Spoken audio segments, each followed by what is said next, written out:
The gut isn't the only environment these organisms exploit, and the stool sample isn't always the definitive diagnostic tool. Some parasites have evolved life cycles that bypass the waste stream entirely. A perfect example is Enterobius vermicularis, the human pinworm. Arguably the most common helminthic infection in the developed world, particularly among pediatric populations. But if you run a standard ONP on a stool sample for a patient with a raging pinworm infection, it will almost always come back negative. The reason is entirely behavioral. The gravid female pinworm lives in the colon, but she does not deposit her eggs into the fecal stream. Her transmission strategy relies on direct host-to-host contact. She waits. She is highly sensitive to the host's circadian rhythms. When the host, usually a child, falls asleep, their core body temperature drops slightly and physical movement ceases. These environmental cues trigger the female pinworm to migrate. She physically crawls down the colon, out through the anal sphincter, and deposits tens of thousands of highly sticky embryonated eggs directly onto the perianal folds, the skin outside the body. She also secretes an irritating substance alongside those eggs, causing intense pruritus, itching. The sleeping child scratches the area, the sticky eggs transfer to their fingernails, and the cycle continues via the fecal-oral route. Because the eggs are meticulously glued to the external skin, they are not washed away in the stool. Which means the diagnostic tool isn't a specimen cup, it's a piece of clear cellophane tape. The tape test. The clinician instructs the patient, or the parent, to take a piece of sticky tape and press it firmly against the perianal skin immediately upon waking in the morning. Before the patient bathes, before they use the restroom, before any physical activity can dislodge the eggs. You are physically lifting the microscopic eggs off the skin epithelium, right onto the tape. The tape is then adhered flat onto a glass microscope slide, and the technologist looks straight through the tape to identify the classic, thick-walled, asymmetrically flattened pinworm eggs. Brilliantly simple mechanical extraction, bypassing the complex chemistry of stool processing entirely. But it only works because the clinician understands the specific, nocturnal migration biology of the helminth. The string test. What if the parasite is hiding in the opposite direction, anchored high up in the digestive tract, far upstream from the colon? Organisms like Giardia duodenalis or the nematode Strongyloides stercoralis frequently colonize the duodenum and upper jejunum. If they are firmly attached to the mucosal wall using their ventral sucking discs and aren't actively shedding cysts downstream, stool exams will consistently return false negatives, leaving the patient deeply ill without a diagnosis. In those instances, you have to sample the duodenal microenvironment directly. Historically, this meant an invasive endoscopic procedure. But clinical ingenuity produced a much less invasive mechanism, the entero test, commonly known as the string test. The device is a standard gelatin capsule. Tucked inside is a highly absorbent, specially woven nylon string, roughly 90 centimeters long. One end protrudes from the capsule. The other end, tucked inside, is attached to a small, biologically inert weight. The procedure is straightforward but requires patience. The loose end of the string is securely taped to the patient's cheek. The patient then swallows the gelatin capsule with a little water. Once the capsule hits the acidic environment of the stomach, the gelatin rapidly dissolves, releasing the weighted end of the string. The muscular contractions of the stomach, peristalsis, grab that weight and propel it through the pyloric sphincter directly into the duodenum. The weight anchors the string in that specific ecological niche where the Giardia or Strongyloides are feeding. The patient then rests for roughly 4 hours with the string trailing down their esophagus and into their intestines. During this time, the absorbent nylon string acts like a sponge, soaking up bile-rich duodenal mucus and, critically, physically entangling any trophozoites or larvae swimming in that localized environment. After 4 hours, the clinician gently pulls the string back up through the mouth. The distal end, which was bathing in the duodenum, is now saturated with target mucus. The clinician manually strips that mucus off the string onto a glass slide, adds a drop of saline, and immediately examines it under the microscope. You are completely bypassing the miles of the lower GI tract and the dilution of the fecal stream, extracting the organism directly from its sanctuary. A physical retrieval that circumvents all the chemical guesswork. When we shift our focus to parasites that bypass the gut entirely and invade the circulatory system, the diagnostic parameters become incredibly volatile. We are entering the realm of blood parasites, Plasmodium, Babesia, Trypanosoma, where the rules of stool cups and formalin are entirely replaced by phlebotomy, anticoagulants, and the rapid degradation of living cells. When an organism like Plasmodium, the causative agent of malaria, invades the red blood cells, it subjects those host cells to immense structural and metabolic stress. And the timing of when you extract that blood is arguably the most critical variable in the entire diagnostic algorithm. If a clinician suspects malaria, they do not draw blood randomly at any time of day. The pathology of malaria is driven by the synchronous, asexual replication cycle of the parasite, a process called schizogony, occurring inside the red blood cells. The parasites consume the host's hemoglobin, multiply, and eventually cause the red blood cell to physically rupture. And because millions of parasites are synchronized on this cycle, millions of red blood cells rupture at the exact same time, dumping toxic metabolic waste and new parasites into the bloodstream. That massive inflammatory trigger is what causes the patient's violent, spiking fever. The optimal window for detection is precisely timed with that physiological event. The highest concentration of mature, identifiable parasites within the red blood cells occurs in the hours immediately preceding that massive rupture. You want to perform a capillary finger stick and create the blood smears right as the patient's temperature begins to climb,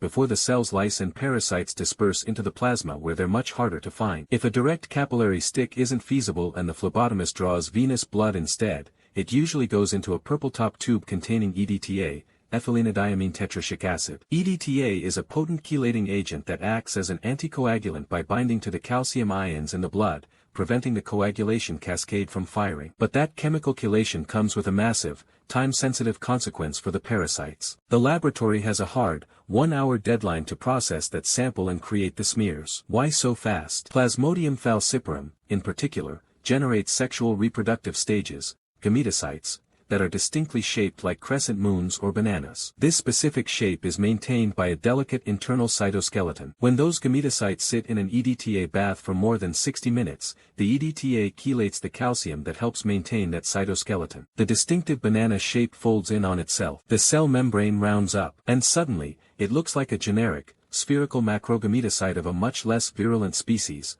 like Plasmodium malariae. That is a catastrophic diagnostic failure, because Plasmodium falciparum is a rapidly fatal medical emergency due to its ability to sequester in the microvasculature of the brain, cerebral malaria. If the technologist misidentifies a degraded falciparum gametocyte as a benign species because the EDTA warped its morphology, the patient receives the wrong therapeutic regimen, and could easily die. The chemical environment directly dictates the morphological truth. Assuming the blood is drawn perfectly on time, the actual diagnosis relies on a dual-pronged microscopic assault, the thick smear and the thin smear. These two techniques manipulate the physical properties of red blood cells in completely opposite ways to achieve different diagnostic goals. The thick smear. In a thick smear, you place a large drop of whole blood on a slide and physically stir it with an applicator stick to spread it out. You apply no chemical fixative, you allow it to air dry, and then you flood the slide with a water-based Giemsa stain. That water-based aspect is the key. Because the red blood cells haven't been chemically fixed, their membranes are still vulnerable to osmotic pressure. When you flood that thick,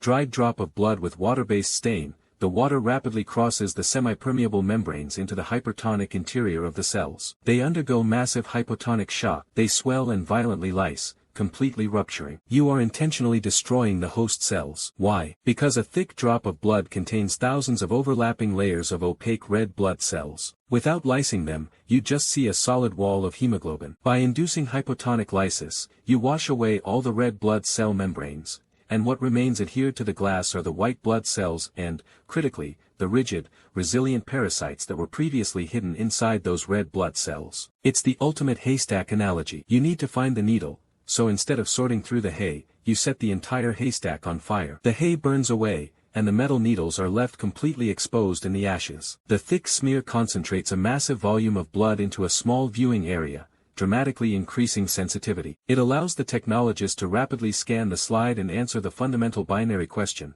is there a parasite present? Yes or no. But the severe limitation is that you've destroyed the cellular context. By lysing the red blood cell, you lose all the critical morphological data regarding how the parasite was interacting with its host. Did the parasite cause the host cell to physically enlarge? Did it induce specific stippling on the host membrane, like Schaffner's dots? You cannot see those features if the cell membrane has been blown apart. And you need those specific features to definitively identify which of the 5 Plasmodium species is causing the infection. The thin smear. Which brings us to the necessary counterpart, the thin smear. Here, you place a small drop of blood on the slide and use a second piece of glass to drag the drop across the surface, creating a feathered edge where the red blood cells are laid out in a perfect, single-cell monolayer, not overlapping, lying flat, side by side. Then, crucially, you immediately flood the slide with absolute methanol before staining. Methanol is a potent fixative.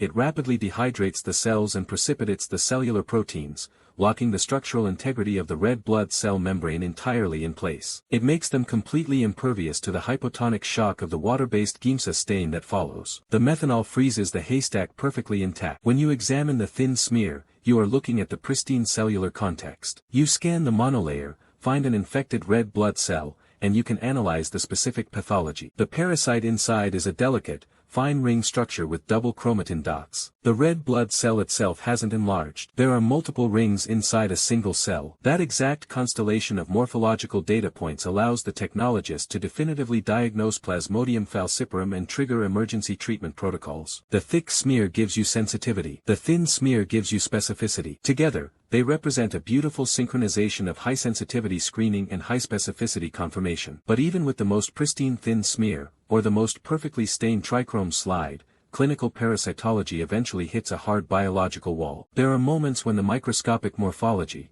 no matter how perfectly preserved, simply cannot provide the answer, because the organisms themselves are physically identical. This represents one of the most significant, high-stakes diagnostic crises in the field, specifically within the Entamoeba family. The primary antagonist of this group is Entamoeba histolytica. This amoeba is a highly aggressive, invasive pathogen. Its very name, histolytica, translates directly to tissue destroyer, and it earns that name. When the trophozoites emerge in the large intestine, they don't passively absorb nutrients from the lumen. They engage in contact-dependent cytotoxicity. The trophozoites possess a specific surface protein, a galactose/N-acetylgalactosamine lectin, usually called the gal/gal-NAC lectin, that binds directly to the glycoproteins on the host's intestinal epithelial cells. Once anchored, the amoeba secretes pore-forming peptides called amoebopores that physically punch holes in the host cell membrane, inducing rapid necrosis and apoptosis. The amoeba is literally dissolving and ingesting the host's mucosal lining. This massive tissue destruction creates deep,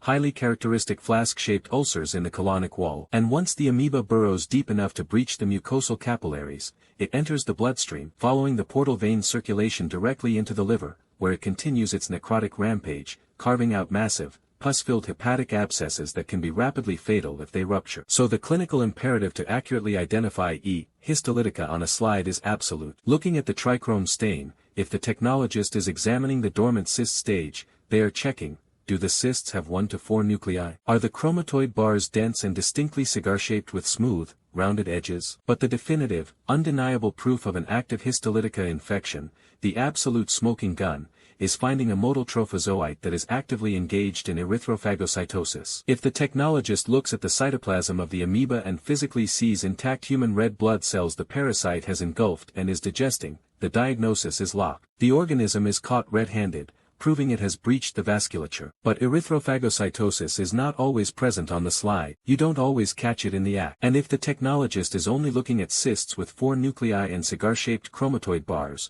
they face a massive clinical dilemma, because those exact morphological features are shared entirely by another organism, Entamoeba dispar, the innocent twin, the exact identical twin. Under a light microscope, even at maximum magnification with a perfect stain, E. dispar is absolutely indistinguishable from the deadly E. histolytica. The cysts look identical, the nuclear structure is identical, the chromatoid bars are identical, but their biochemistry and behavior are completely opposite. E. dispar is a strict commensal. It lacks the specific virulent amoebopores and invasive enzymes of histolytica. It just sits quietly in the lumen of the gut, grazing on bacteria and organic debris. It never invades the tissue, never causes ulcers, and never ingests human red blood cells. It is entirely harmless to the host. Consider the stakes. You have a patient with abdominal pain, and you see an amoeba on the slide. If you call it E. histolytica, the clinician will immediately initiate a course of highly potent, potentially toxic, systemic amoebicidal drugs, like metronidazole,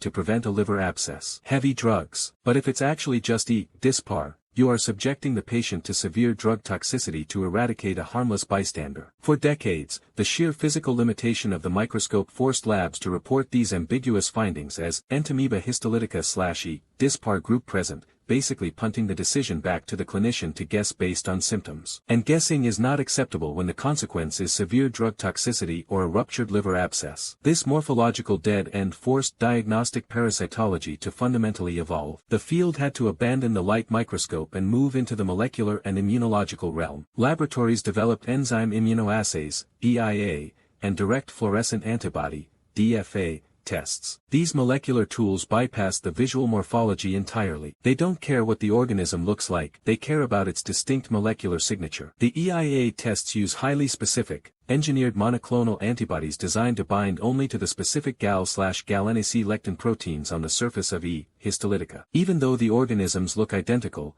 their protein structures, their antigens, are genetically distinct. If the histolytica antigen is present in the stool, the antibodies bind to it, a chemical reaction occurs, and the test changes color. Like a pregnancy test. If it's E. dispar, the antibodies find nothing to bind to and the test remains negative. The field has also advanced to multiplex PCR panels, extracting the raw DNA from the stool and amplifying the specific genetic sequences unique to the pathogen. We had to completely transcend the visual spectrum to solve the doppelganger problem. And it's worth noting that the Entamoeba family has other, less identical cousins requiring meticulous measurement to rule out. Entamoeba coli, not the bacterium, but the amoeba, is another harmless commensal. Its cysts can have up to 8 nuclei, and its chromatoid bars look like splintered, jagged shards of glass rather than smooth cigars. That one you can visually distinguish if you look closely. But Entamoeba hartmanni has the exact same nuclei and cigar bars as histolytica. It is simply a genetically distinct, miniature version. The cysts of hartmanni are strictly less than 10 micrometers in diameter, which underscores the critical importance of exact calibration in the laboratory. The ocular micrometers, the physical rulers etched into the eyepieces of the microscope, must be flawlessly calibrated against a stage micrometer. If your calibration is off by even a few micrometers, you will measure a small, deadly histolytica and erroneously dismiss it as a harmless hartmanni. The mathematics must be as precise as the chemistry. Let's step back and look at the complete diagnostic gauntlet we've covered today. We started with the physiological logistics of outsmarting the organism's shedding cycle, dealing with the opaque interference of heavy metal barium, managing the lethal hypotonic shock of a toilet bowl, and navigating the mathematics of dilution that make pooling so dangerous. We looked at the intense enzymatic autolysis of liquid samples and how we arrest that decay by cross-linking proteins with mercury or formalin. We explored the specific gravity physics of zinc sulfate flotation, the differential affinities of the trichrome stain, and the physiological ingenuity of using the stomach's own peristalsis to drag a nylon string into the duodenum, bypassing the waste stream entirely. We examined the violent, synchronous osmotic lysis of the thick blood smear to find the malarian needle, contrasted with the pristine, methanol-fixed preservation of the thin smear to read the cellular context. And we saw how the structural identity crisis of Entamoeba histolytica and E. dispar forced the entire field to evolve past the microscope and embrace molecular DNA and antigen targets. But here's where I want to leave you with a perspective that goes beyond the exam. We've established that diagnostic parasitology relies on exploiting the specific, highly adapted biological traits of these organisms, their predictable shedding, their specific gravity, their affinity for certain dyes, the precise shape of their proteins. But these organisms are subject to immense evolutionary pressure. They have rapid generation times, and as we continuously deploy new diagnostic nets and pharmaceutical pressures, we are fundamentally selecting for evasion. As climate change forces their insect vectors into completely new ecosystems, interacting with entirely naive human populations, how long will our current chemical and molecular rules hold true? Will a parasite mutate its surface proteins just enough that our monoclonal antibodies no longer bind, rendering our advanced EIA tests blind? Will their cysts evolve thicker chitin walls that resist our current concentration solvents? If the biology fundamentally shifts its molecular signature to evade the chemistry we've built,